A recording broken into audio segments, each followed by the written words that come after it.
तो I am invisible episode 35 की शुरुआत होती है चेन से, जो कि अपने घर पे आराम से और इस बार सोचता कि अभी दरवाजा ना भाई मुझे एकदम एग्जैक्टली बंद करके रखना पड़ेगा। भाई मेरे पास न कमाल का फर्टिलाइजर है, इसके बारे में भाई बाहर बात निकल गई भाई तो लोग आएंगे भाई मुझे जान से मारेंगे और मेरा फर्टिलाइजर यहाँ पे चोरी करके लेके चल जाएंगे। इसलिए भाई ना ये बात किसी से मतलब ऐसे जाके बताना नहीं है भाई, छुपा के एकदम रखना है सामने, तभी स्टोरी आगे खड़ी हो जाती है। यहाँ पे अब चैन के दिमाग में आता है एक से भाई मुझे नहीं मालूम चाहता कि भाई मेरे घर के बाहर ना कोई यहाँ पे लड़का आके खड़ा था, लेकिन भाई शूलिन को यहाँ पे कैसे मालूम चले कि हाँ भाई यहाँ पे कोई लड़का है। इसलिए शूलिन से पूछते देखो शूलिन तुम्हें कैसे मालूम चला, छोड़ो वो सारी बातें छोड़ो, तो मुझे ये बताओ भाई तुम्हारे पास का कल्टीवेशन बेस है। हमने देखा कल्टीवेशन बेस उससे बेसिकली कहा जाता है हर बंदे के अंदर रहता है भाई जो कि यहाँ पे कल्टीवेट कर सकता है। अगर तुम्हारे पास है तुम कल्टीवेट कर पाओगे, नहीं है तो भाई नहीं कर पाओगे। और हमारे मेन कैरेक्टर के पास बेसिकली नहीं है। और सामने से शूलिन से पूछते कि हाँ भाई तुम्हारे पास कल्टीवेशन बेस है कि नहीं। यहाँ पे शूलिन हिल जाते कह रहे यार हे मेरे पास है भाई, ऊपर से मैं इमॉर्टल हूँ भाई, लेकिन के सामने में एक नॉर्मल इंसान बन के रह रही थी कि भाई ये भी एक नॉर्मल से इंसान है। लेकिन भाई तो भी उनको मालूम चल गया, अरे यार मुझे लगा भाई मैं कितनी कमाल की एक्ट्रेस हूँ भाई, किसी को मालूम नहीं चलेगा। लेकिन भाई भैया तो चालाक निकल गया, उनको मालूम चल गया। इसलिए भाई बता देते कि हाँ मेरे पास है कल्टीवेशन बेस। जो सुनने के बाद यहाँ पे चैन दम हिल जाते कि अरे यार अरे यार अरे यार इसके पास है, मतलब छोटी सी बच्ची इसके पास कल्टीवेशन बेस है, तब तो जाके इसने मुझे हरा दिया और मेरे पास नहीं है भाई, कितनी शर्म की बात है। यहाँ पे तभी सामने से शूलिन बोलते हैं मेरे पास कल्टीवेशन बेस तो है लेकिन मैं ज्यादा स्ट्रॉन्ग नहीं हूँ, इसलिए ये बात है ना मैं जल्दी किसी को नहीं बताती। सामने से कहते क्या जल्दी किसी को नहीं बताती, कम से कम मुझे तो बता देना चाहिए। चलो वो सारी बातें छोड़ो भाई, तुम्हारा लेवल क्या है। तो सामने से पहले 2 सेकंड सोचते क्या भाई मेरा लेवल तो पीछे से जो पेड़ थी ना भाई वो पेड़ इशारा देके बताते भाई कहो कि भाई तुम्हारा लेवल यहाँ पे सबसे जो नीचे लेवल आता है ना भाई लेवल 1 QI गैदरिंग भाई वहीं पर हो। तो सामने से कहते कि हाँ मैं QI गैदरिंग स्टेज पे हूँ सबसे नीचे वाले लेवल पे। तो यहाँ पे चैन भी सोचते भाई इसने पीछे देख के आंसर बोला क्या, पीछे मुड़ कर देखते तब तो भाई इससे पीछे कोई दिखाई नहीं देता। भाई पेड़ यहाँ पे आराम से छुप गई थी, कन्फ्यूज कि हाँ भाई ऐसा वाकई में कोई पीछे देख क्या। फिर उससे पूछते क्या देखा तुमने मुझसे ये बात छुपाई, ये मुझे बहुत ज़्यादा यहाँ पे बेकार लगा, लेकिन मुझे ये बताओ भाई तुम कब से यहाँ पे कल्टीवेशन करी हो। सामने से फिर सोचते क्या भाई कब से तभी पीछे से जो पेड़ है भाई फिर से इशारा देते कि हो कि हाँ भाई ज़्यादा समय से नहीं भाई बहुत ही कम टाइम पहले मैंने चालू किया है। तो कहते कि हाँ बस कुछ ही समय पहले मैंने चालू किया, ज़्यादा टाइम नहीं हुआ है। तो फिर से इस बच्चे ने पीछे मुड़ के देखते भाई कौन है भाई, कौन पीछे से जवाब दे रहा है। तो फिर से जो पेड़ थी भाई अपने पेड़ के पीछे यहाँ पे छुप जाती है। यहाँ पे चैन देके फिर से कन्फ्यूज कि भाई मुझे ऐसा क्यों लग रहा है ये जो शूलिन भाई पीछे से मतलब पीछे से ना आंसर देख के मुझे बता रही है, लेकिन भाई पीछे तो कोई भी नहीं है भाई, मतलब पीछे क्या भाई पूरे अपने घर में भाई मेरे और शूलिन के अलावा तो कोई है नहीं, कौन इसको आंसर बता सकता है। उसके बाद भाई शूलिन को सबक सिखाने का सोचता है, उसको लेके जाता है तरबूज उसके सामने रखता है और कहते कि देखो यार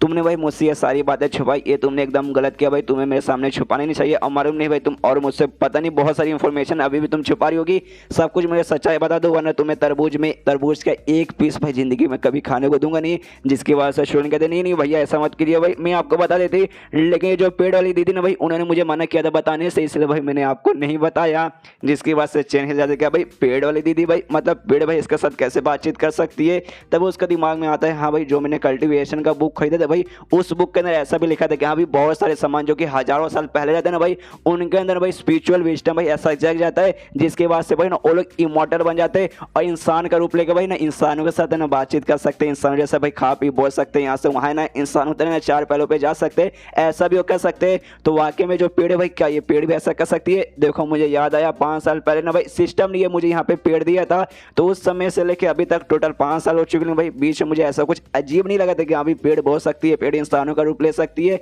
लेकिन भाई अब मुझे लग रहा है एक सेकंड कहीं भाई ऐसा तो नहीं जैसे कि फर्टिलाइजर मुझे मिला वो फर्टिलाइजर भी कोई नॉर्मल फर्टिलाइजर नहीं बल्कि स्पेशल फर्टिलाइजर है। तो हो सकता है जो पेड़ है भाई ये पेड़ भी वाकई में हो सकता है स्पेशल हो। यहाँ पे पेड़ भी सारी बात सुनती हो भी सोचती कि अरे मालिक भाई आपने मेरा कंपेरिजन मतलब उस पेड़ के मतलब फर्टिलाइजर के साथ किया भाई, थोड़ी सी शर्म कीजिए भाई, मैं कहाँ भाई इतनी कमाल की पेड़ वो कहाँ नॉर्मल से यहाँ पे फर्टिलाइजर है। यहाँ पे सिस्टम भाई पेड़ के सामने प्रकट हो जाता है और उससे कहता है भाई सब के सब तेरी गलती भाई, तूने यहाँ पे सारा माहौल भाई खराब कर दिया, अब भाई हम सबका सब ना एक्सपोज हो जाएंगे, जल्दी से भाई सब कुछ यहाँ पे माहौल ठीक कर। तो ये भी कहती है पेड़ ओके ठीक है अभी समय ठीक करती हूँ। और तभी अपना हाथ हल्का सा आगे करती है, उसके हाथ में ना भाई गुलाबी रंग का कुछ ऐसा मैजिकल चीज आता है जिसका फेक है भाई शूलिन के सिर के ऊपर ऐसा डालती है जिसकी वजह से शूलिन के सिर के ऊपर कुछ अजीब सब हो सकते भाई मैजिक वगैरह हो गया। तो सामने से भैया सुनिए ना मुझे अचानक से ना पे चक्कर वगैरह पूरा आने लगे, पूरा यहाँ पे मेरा सिर वगैरह दुख रहा है। और पेड़ वाली सिर्फ बहन बात नहीं करी थी बल्कि जो बादल है भाई बादल मुझसे बात कर रहे थे। यहाँ पे जो तरबूज है भाई तरबूज भी मेरे सामने यहाँ पे नाच रहे थे भाई, बहुत अजीब सा चीज मुझे यहाँ पे दिखने लगा।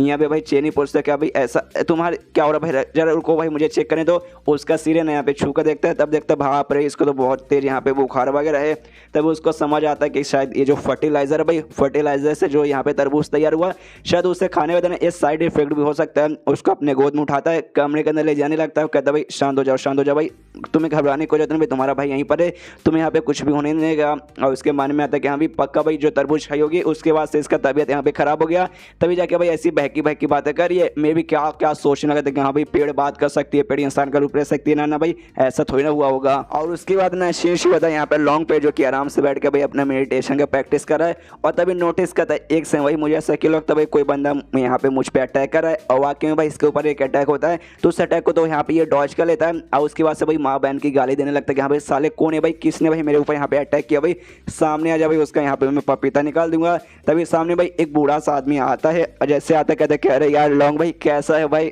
बहुत लंबे समय बाद यहाँ पे मुलाकात हुई भाई, मैंने सुना भाई तू यहाँ पे ना इमोर्टल लेवल पे चल गया भाई, कमाल के बात है भाई, बधाई हो भाई, मिठाई कब खिलाने वाला है, और क्या भाई तेरा पुराना दोस्त तुझे यहाँ पे हाई भी नहीं बोल सकता, और इसका नाम बेसिकली यहाँ पे भाई था जिससे, लेकिन भाई इन दोनों के बीच में दुश्मनी वगैरह चलती है, दुश्मनी नहीं है भाई दोस्त, लेकिन दोस्तों के बीच में रहता है ना भाई ऐसा हमेशा एक दूसरे को लेने लगते, सेम ऐसी है। सामने से यहाँ पे ना लॉन्ग भी उस पर चिल्ला दोगे, अबे साले तू बुढ़ा हो, अबे साले तेरी माँ का, अबे तू मतलब ये हाई बोलने का ही कौन सा तरीका होता है। यहाँ पे भाई इसके दिमाग में सब तो यही चल रहा है कि अरे बाप रे ये लॉन्ग तो भाई वाकई में यहाँ पे इमोर्टल लेवल पे चल गया, जो मैंने अटैक इसके ऊपर किया था ना भाई वो कोई ऐसा वैसा अटैक नहीं था, बहुत ज़्यादा स्पेशल अटैक था भाई, उस अटैक से बचने के लिए तुम्हारे पास बहुत ज़्यादा पावर चाहिए, जो कि इसके पास आ चुका है। और मेरे पोते ने बताया था कि हाँ भाई सीनियर एक कमाल के यहाँ पे बेसिकली बंदे भाई, उन्होंने मदद की थी भाई इस लॉन्ग की भाई इसका लेवल अप करने में, और ये पोता और कोई नहीं बल्कि वही पोता था भाई जिसको हमने पिछले एपिसोड में देखा था, जिसको एंड में वो छोटा सा बच्चा था जिसको तरबूज दिया था भाई, ये उसका दादा यहाँ पे निकला। इसके बाद यहाँ पे जो लॉन्ग है भाई, लॉन्ग शांत हो जाता, कहते कि हाँ भाई मैं कहाँ भाई अर्थ इमोर्टल लेवल का बंदा, और तू कहाँ भाई अभी महानाया भाई लेवल पे अटका पड़ा भाई, कब से यहाँ पे अटका ही पड़ा भाई, तो मैं इतना स्ट्रॉन्ग बंदा तेरे साथ भाई यहाँ पे मैं बातचीत वगैरह यहाँ पे क्यों करने जाऊँ। और भाई मुझे याद है भाई इससे पहले भाई ने काफी लंबे समय से भाई जब आखिरी बार मिला था महानाया लेवल के भाई हायर स्टेज पे यहाँ पे तू अटका था भाई, और अभी भी ना महानाया लेवल के भाई हायर स्टेज पे अटका हुआ है, मतलब इतने सालों से भाई तू वहीं पे अटका हुआ है। अरे बाप रे भाई क्या तुझे वो लेवल इतना पसंद है कि भाई वहीं से चिपक चुका है, लेवल अप नहीं हो पा रहा। ओ माय गॉड, अच्छा भाई समझ आया भाई, तू नल्ला भाई तुझसे हो ही नहीं सकता, तभी तो यहाँ पे अटका पड़ा है सामने से। तभी साले महानाया लेवल पे रहने में इसमें क्या बुराई है भाई, हाँ नहीं हो पा रहा तो भाई इसमें बीच में ना कुछ वैसा बोल मत, हो जाएगा भाई मेरा भी यहाँ पे हो जाएगा। तो सामने से कहता ठीक है भाई हो जाएगा, उसके बारे में तेरी यहाँ पे बेइज्जती नहीं मारता, लेकिन भाई तूने अपना मुंह देखा भाई कितना गंदा भाई, सुअर के पिछवाड़े जैसा तेरा यहाँ पे मुंह है, मुझे देख भाई मैं कितना कमाल का हैंडसम बंदा हूँ। जो सुने देना उसको बुढ़ाऊ को गुस्सा आता है कि भाई साले भाई तेरी तो यार तू इतनी मेरी लेता क्यों है। और तब ये चैप्टर यहीं पे खत्म हो जाता है, तो आपको इस वीडियो भी यहीं पे खत्म करूंगा। तो मिलते हैं लेकिन इस वीडियो में, जब तक के लिए बाय बाय।